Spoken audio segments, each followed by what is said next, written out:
Basil Joseph, the powerhouse of talent, an amazing actor and an equally amazing director. Basil ഇവിടെ വന്നപ്പം you know what he said? ആൾക്കാരൊക്കെ വരുവോ ഇങ്ങനെ നമ്മൾ build-up കൊടുത്തിട്ട് ആൾക്കാർ വരുവോ?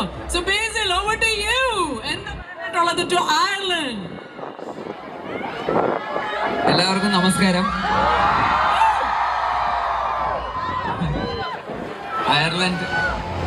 അയർലൻഡിനെ കുറിച്ച് നാട്ടിലൊക്കെ എപ്പോഴും ചെറുപ്പകാലം മുതലേ കേൾക്കുന്നതാണ്. എപ്പോഴും നാട്ടിലെവിടെ ഒരു നേഴ്സ് ഉണ്ടെങ്കിലും അയർലൻഡിലെ നേഴ്സാ വളരെ എല്ലാവരും പറയുമ്പോൾ കേൾക്കുന്നതാണ്. അപ്പോൾ നാട്ടിൽ നിന്നൊരു പ്രോഗ്രാമിനായിട്ട് അയർലൻഡിലേക്ക് വന്നപ്പോൾ നാട്ടിലേക്ക് തന്നെയാണ് വന്നതെന്നാണ് ഞാൻ തിരിച്ചറിയുന്നത്. കേരളമായിട്ടൊരു മാറ്റമില്ല.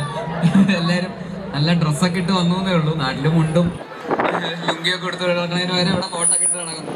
വലിയ വ്യത്യാസമൊന്നുമില്ല. പക്ഷെ അത്രയും മലയാളി ക്രൗഡാണ്. മലയാളം കേരളത്തിനടുത്ത് മാറ്റാൻ പറ്റുന്നില്ല എവിടെ നോക്കിയാലും. ഞാൻ എയർപോർട്ടിൽ എമിഗ്രേഷന് വേണ്ടിയിട്ട് വന്നപ്പോൾ അവിടുത്തെ ഓഫീസർ എൻ്റെ പാസ്പോർട്ട് നോക്കിയിട്ട് സോ യു സ്പീക്ക് മലയാളം എന്ന് ചോദിച്ചു. അപ്പം പുള്ളിയുടെ ഫ്രണ്ട് ഈ പ്രോഗ്രാമിന് വരുന്നുണ്ട്. അപ്പോൾ ഓൾ ദ ബെസ്റ്റ് എന്നൊക്കെ പറഞ്ഞു. അപ്പോൾ പുള്ളിക്കും അറിയാം ഓക്കെ ഇന്ത്യ എന്നുള്ള രീതിയിലല്ലോ കേരള മലയാളി എന്നൊക്കെ ഉള്ള ഒരു ഐഡന്റിറ്റി അവിടെ തന്നെ. ഓക്കെ. അത് കഴിഞ്ഞിട്ട് ഇന്നലെ ഞങ്ങൾ ഒരു സ്ഥലത്ത് മിസൻ ഹെഡ് എന്ന് പറഞ്ഞ സ്ഥലത്ത് പോയിരുന്നു. അപ്പോൾ അവിടെ മഴയൊക്കെ പെയ്ത് ആകെ പ്രശ്നമായി, ആകെ ബോറടിച്ച് ഇങ്ങനെ നിൽക്കുന്ന സമയത്ത് അവിടെ ഒരു മൂവിയുടെ ഷൂട്ടിംഗ് കണ്ടു. അപ്പോൾ ആ ഷൂട്ടിംഗ് സെറ്റിൽ ഇങ്ങനെ ഷൂട്ടിംഗ് കണ്ടപ്പോൾ ഒരു കൗതുകത്തിന് അവിടെ ചെന്നിട്ട് അവിടെ ഇങ്ങനെ എന്താണ്, അപ്പോൾ അവിടുത്തെ ഗാർഡ് നിൽക്കുന്ന ഒരു ചേട്ടനുണ്ട്. പുള്ളിയുടെ അടുത്ത് സംസാരിച്ചു, ഇത് എന്ത് സിനിമയാ, ഏത് ലാംഗ്വേജാ, ആരാ അഭിനയിക്കുന്നത് എന്നൊക്കെ ചോദിച്ചു. അപ്പോൾ പുള്ളി ഇങ്ങനെ അവിടെ ഗാർഡായിട്ട് നിൽക്കുവാണ്. അപ്പോൾ പുള്ളി ഇങ്ങനെ പറഞ്ഞു അതിങ്ങനെ ഇംഗ്ലീഷ് ലാംഗ്വേജ് ആണ്, ഇങ്ങനത്തെ ഒരു സിനിമയാണ്, ഫീച്ചർ ഫിലിമാണെന്നൊക്കെ പറഞ്ഞു. അപ്പോൾ പുള്ളി എൻ്റെ അടുത്ത് ചോദിച്ചു, നിങ്ങൾ അവിടെ നിന്ന് ടൂറിസ്റ്റ് ആണോ, ടൂറിന് വന്നാണോ? അപ്പോൾ ഞാൻ പറഞ്ഞു കേരള. പുള്ളി അവിടെ ഇവിടെ നമ്മുടെ നാട്ടിൽ വന്നിട്ടുണ്ട്, ഇത്രയും മനോഹരമായ സ്ഥലത്ത് അവിടെ വന്നിട്ട് അവിടെ എന്ത് കാണാനാണ് ഞാൻ. പുള്ളി അവിടെ വന്നിട്ടുണ്ട്, കേരളയ്ക്ക് അറിയാം, ഇന്ത്യ മൊത്തം കറങ്ങിയിട്ടുണ്ട്, തമിഴ്നാട് പോയി, രാജസ്ഥാനിലൊക്കെ കറങ്ങി. അപ്പോൾ ഭയങ്കര സ്നേഹത്തോടെ കുറേ നേരം സംസാരിച്ചു. അപ്പം ഞാൻ എൻ്റെ ഇതൊക്കെ കാണിച്ചു കൊടുത്തു. ഞാനും അവിടെ സിനിമയിലാണ്, ഷൂട്ടിംഗ് ഒന്ന് കാണിച്ചു തരാൻ പറ്റുമോ? ഞാൻ ഗൂഗിൾ കിട്ടുന്നത് കാണിച്ചു കൊടുത്തു, എൻ്റെ പേര് അവിടെ ഓൺലൈനിലൊക്കെ നോക്കിയാൽ കിട്ടും. അപ്പോൾ പുള്ളി പിന്നെ വാച്ച് എന്നൊക്കെ പറഞ്ഞ് നെറ്റ്ഫ്ലിക്സിലൊക്കെ പുള്ളി നോട്ട് ചെയ്തിട്ട് പോയിട്ടുണ്ടായിരുന്നു. അപ്പോൾ കേരളവും മലയാളികളും ഇവിടെ വന്നിട്ട് വേർപെടുത്താൻ പറ്റുന്നില്ല. ഇവിടെ വന്നിട്ട് ഒരു മാറ്റമില്ല. ഞാൻ എയർപോർട്ടിൽ നിന്ന് ഡബ്ലിനിൽ നിന്ന് പോർട്ട് ലീസിലേക്ക് കാറിൽ പോയിക്കൊണ്ടിരുന്നു. അപ്പോൾ കാറിൽ കയറിയപ്പോൾ തന്നെ ആ ചേട്ടൻ്റെ ബ്ലൂടൂത്ത് ഓട്ടോമാറ്റിക്കലി ഓണായി. അപ്പൊ തന്നെ മാരാമൺ കൺവെൻഷനിൽ എന്ത് അതിശയമെന്ന് പാട്ടാ ഓടിക്കൊണ്ടിരിക്കുന്നു. അത് ആ പച്ചപ്പി കൂടെ ഇങ്ങനെ ചെമ്മരിയാടിനെ കണ്ടോണ്ട് എന്ത് അതിശയം കേട്ടിങ്ങനെ പോയ മലയാളി ഇവിടെ വന്നിട്ട് അതാ ഞാൻ പറഞ്ഞത്, ഇത് ഡ്രസ്സൊക്കെ ഇട്ട് മാറി നിൽക്കുന്നതേ ഉള്ളൂ. മലയാളിയൊന്നും മലയാളി തന്നെയാണ്, ഒരു മാറ്റമില്ല. അതിനിട്ട് ഇന്നലെ പോർട്ടലീഷിൽ നിന്ന് മറ്റേ മിസൻ ഹെഡിലേക്ക് കൊണ്ടുപോകാൻ വന്ന ചേട്ടൻ വണ്ടി ഓണാക്കിയപ്പോൾ തന്നെ തമിഴ് അയ്യപ്പ ഭക്തി ഗാനങ്ങളാണ് ആദ്യം തന്നെ വന്നത്. അവിടെ കോസ്റ്റൽ ഏരിയ കൂടെ അതും കേട്ടോണ്ടാണ് കുറച്ച്. അപ്പൊ ഇത് മലയാളത്തെ നമുക്ക് വിട്ടു പോകാൻ പറ്റുന്നില്ല. അപ്പോൾ ആ ചേട്ടൻ്റെ അടുത്ത് ഇങ്ങനെ ചോദിക്കുമായിരുന്നു, ഇവിടെ ഫിഷിങ്ങിനൊക്കെ പോകും. അപ്പൊ എൻ്റെ മനസ്സിൽ ഫിഷിംഗ് എന്നൊക്കെ പറഞ്ഞാൽ നമ്മൾ ഫിഷിങ്, അതൊരു എൻ്റെ മനസ്സിൽ ഇമേജ് അങ്ങനെയായിരുന്നു. പക്ഷെ ചേട്ടൻ പറയുന്നത് ഫിഷിങ് നമ്മൾ പോകുന്നു, അല്ല ഉഗ്രൻ അയില കിട്ടും, പൊരിച്ച് കഴിച്ചാൽ സൂപ്പർ ആകാറ്. ഇവിടെ വന്ന് അയില പിടിക്കുകയാണ്. ഓക്കെ. പിന്നെ നല്ല 4-5 കിലോ വലിപ്പമുള്ള സാൽമൺ കിട്ടും, നല്ല നെയ്യുള്ളത്. അത് നല്ല കുടമ്പുളി എടുത്ത് കറി വെച്ചാ സൂപ്പറാ. എന്റെ മനസ്സിലെ സാൽമൺ ഇങ്ങനെ അല്ല. എന്റെ മനസ്സിലെ സാൽമൺ മറ്റേ ഗ്രിൽഡ് മറ്റേ അതാണ് സാൽമൺ. സാൽമൺ പോലെ ഇവിടെ മലയാളി നമ്മുടേതായ രീതിയിലേക്ക് മാറ്റി നമ്മളെ പോലെ കറിയൊക്കെ വെച്ച്. ഞങ്ങൾ പോകുന്ന വഴിക്ക് റെസ്റ്റോറൻറ്റിൽ കയറിയിട്ടൊരു കോണ്ടിനെന്റൽ റെസ്റ്റോറൻറ്റിൽ കയറി. അപ്പം നല്ല ഐറിഷ് ഫുഡൊക്കെ കഴിക്കാമെന്നൊക്കെ വിചാരിച്ചപ്പോൾ ചേട്ടൻ ഇല്ല, ഞാൻ വല്ല എരിവും പൊടിയൊക്കെ അല്ല ചൈനീസും കഴിച്ചോളാം, അപ്പുറത്തേക്ക് മാറിയിട്ട് എനിക്ക് കഞ്ഞിയും വയറൊന്നും ഇല്ലാതെ പറ്റൂല, നമുക്ക് ഇതൊക്കെ തന്നെ പറ്റുള്ളൂ എന്ന് പറയുന്നത്. അപ്പോൾ മലയാളികൾക്ക് എന്നും ഇവിടെ വന്നാലും എവിടെ പോയാലും ഇതിങ്ങനെയൊക്കെ തന്നെയാണ്. നമ്മൾ നാട്ടിൽ നിന്ന് എവിടെ പോയാലും ഈ ഐഡന്റിറ്റി കീപ്പ് ചെയ്തുകൊണ്ട് തന്നെയാണ് നമ്മൾ പോയിക്കൊണ്ടിരിക്കുന്നത്. ജോക്സ് അപ്പാർട്ട്, ഇത്രയും ദൂരത്ത് ഒരു രാജ്യത്ത് വന്നിട്ട് ഇവിടുത്തെ എസ്പെഷ്യലി ഇവിടുത്തെ ഒരു ഹെൽത്ത് കെയർ ഡിപ്പാർട്ട്മെന്റിനെ എന്താ പറയുക മാറ്റിമറിച്ച ഒരു കമ്മ്യൂണിറ്റി തന്നെയാണ് മലയാളികൾ. അത് ലോകം മുഴുവൻ പോപ്പുലറായി ഫേമസ് ആയി എന്നുള്ള രീതിയിൽ നമ്മുടെ ഇവിടുത്തെ അത് തീർച്ചയായും കോവിഡിന്റെ സമയത്തൊക്കെ അത് ഏറ്റവും കൂടുതൽ എല്ലാവരും എന്താ പറയുക പ്രശംസിക്കപ്പെട്ടിട്ടുള്ള ഒരു കാര്യം തന്നെയാണ്. അത് ചെറിയൊരു കാര്യമല്ല. സാധാരണ നമ്മൾ എവിടെ പോയാലും പറയിപ്പിക്കാറാണ് പതിവ്.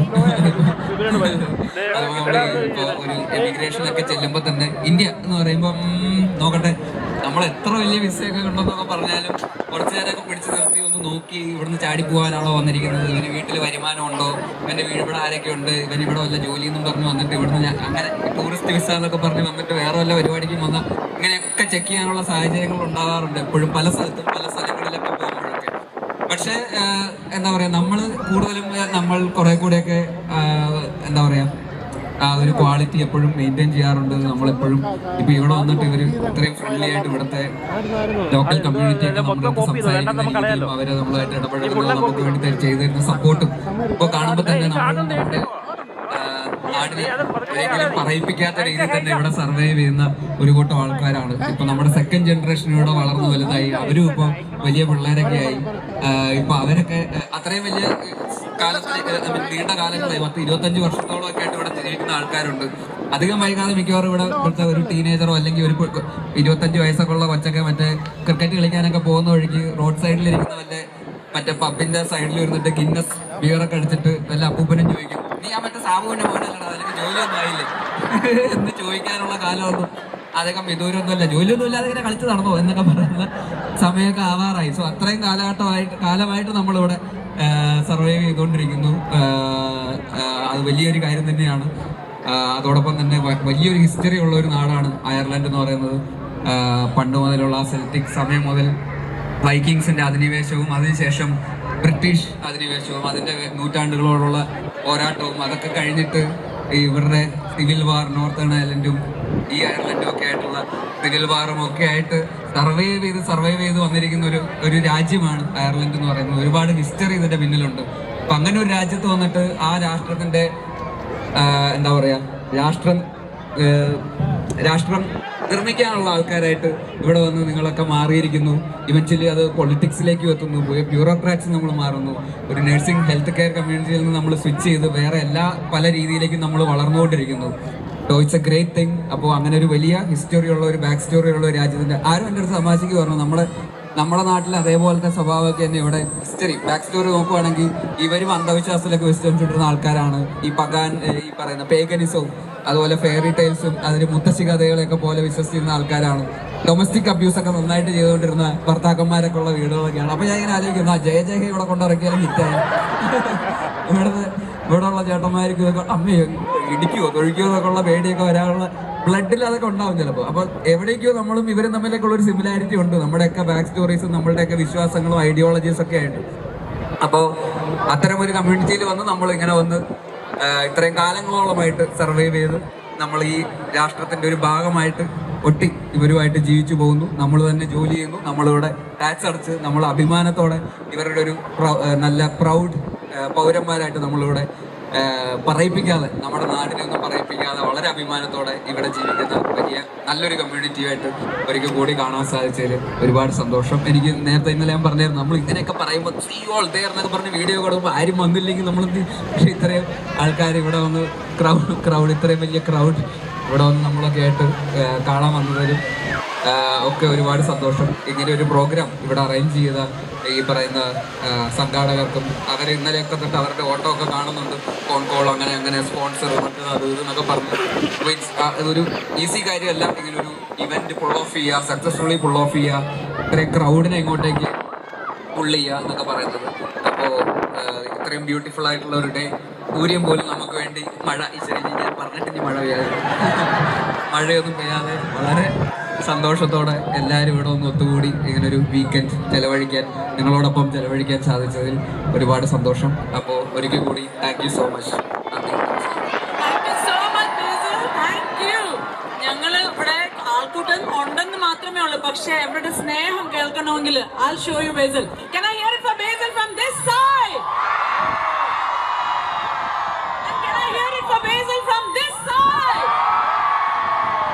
And of course from our audience from this side. അപ്പൊ അത് കുറച്ച് എക്സ്ട്രാ 0.1 ഉണ്ടായിരുന്നു അവിടെ. പക്ഷേ Basil we love you so much. അപ്പോ ഇതെല്ലാം പറഞ്ഞില്ലേ, ജയയുടെ റീമേക്ക് ഉണ്ടോ? ജയയുടെ റീമേക്ക് വരുന്നുണ്ടോ അയർലൻഡിൽ ഷൂട്ട് ചെയ്യാനായിട്ട്? അപ്പോ ഐറിഷ് നാഷണൽ സോങ്ങിന്റെ അവസാനത്തെ 4 വേർഡുണ്ട്, അത് വെച്ചിട്ട് അടിക്കാം.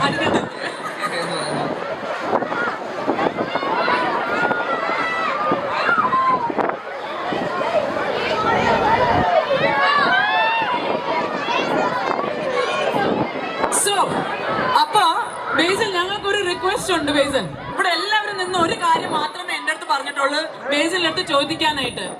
അയർലൻഡിൽ നെക്സ്റ്റ് ആയിട്ട് എന്നാണ് വന്ന് ഷൂട്ടിംഗ് തുടങ്ങാൻ പോകുന്നത്? അയർലൻഡിലൂടെ വന്നത് ലൊക്കേഷൻസ് ഒക്കെ കണ്ട് നെക്സ്റ്റ് ടൈം എന്നാണ് വരുന്നത് മൂവി പിടിക്കാനായിട്ട്? ഇല്ല, വരണം. നമ്മൾ ഗെയിം ഓഫ് ത്രോൺസും ഹാരി പോട്ടറും ഒക്കെ എടുത്തിട്ടുള്ള ഒരു സ്ഥലമാണല്ലോ. അപ്പൊ എവിടെ പോയാലും ആ മ്യൂസിക്കാണ് ഇങ്ങനെ മനസ്സിൽ കൂടെ പോകുന്നത്. കാര്യം മറ്റേ എന്ത് ദിശയമൊക്കെയാണ് പോകുന്നതെങ്കിലും മനസ്സിൽ കൂടെ പോകുന്നത് ഈ മ്യൂസിക്കൊക്കെ തന്നെയാണ്. അപ്പോൾ ഡെഫിനറ്റ്ലി ഇതൊരു ഫിലിം മേക്കേഴ്സ് ഡ്രീം ലൊക്കേഷൻ തന്നെയാണ്. കോസ്റ്റൽ ഏരിയകളും ക്ലിഫുകളും അതുപോലെ ഈ പറയുന്ന കാസൽസും ഒക്കെ ആയിട്ട് ഭയങ്കര എക്സൈറ്റിംഗ് ആയിട്ടുള്ള ഒരു ഫിലിം മേക്കേഴ്സ് ഡ്രീം ലൊക്കേഷൻ തന്നെയാണ്. അപ്പൊ എന്തെങ്കിലുമൊക്കെ ഇവിടെ വരുമായിരിക്കും തീർച്ചയായിട്ടും. അപ്പം വരുമ്പോ ഞങ്ങളുടെ ഇവിടെ കുറെ കാസ്റ്റിംഗും ചെയ്യാൻ പറ്റും കേട്ടോ. ഇവിടെ അത്രയും ആർട്ടിസ്റ്റ് ആണ് ഇവിടെ ഉള്ളത്. പക്ഷേ വേറൊരു റിക്വസ്റ്റ് കൂടെ ഉണ്ടായിരുന്നു ഓഡിയൻസിന് കയ്യിൽ നിന്ന് ഫോർ ബേസിൽ. സോ വൺ മോർ റിക്വസ്റ്റ് ആണ്, ബേസിലിനെ കൊണ്ടൊന്ന് പാട്ട് പാടിപ്പിക്കണമെന്ന് പറഞ്ഞിട്ടുണ്ട് ഇവിടെ, അല്ലേ? ഞാനിവിടെ ഓഡിയൻസ് അടുത്ത് ചോദിച്ചു എന്താ നമുക്ക് ബേസിൽ, വാട്ട് റിക്വസ്റ്റ് യു ഹാവ്? അപ്പൊ എല്ലാവരും പറഞ്ഞു ബേസിൽ ഒരു പാട്ട് പാടണമെന്ന്. അപ്പൊ ഇത്രയും അയർലൻഡിലുള്ള എല്ലാവരും ബേസിലിനെ കാണാൻ വന്നതല്ലോ. അപ്പൊ നമുക്ക് 2 വരി, 2 വേണ്ട. അപ്പൊ ഏത് പാട്ടാ പാടേണ്ടത്? Can I hear it from the audience? Minnal Murali.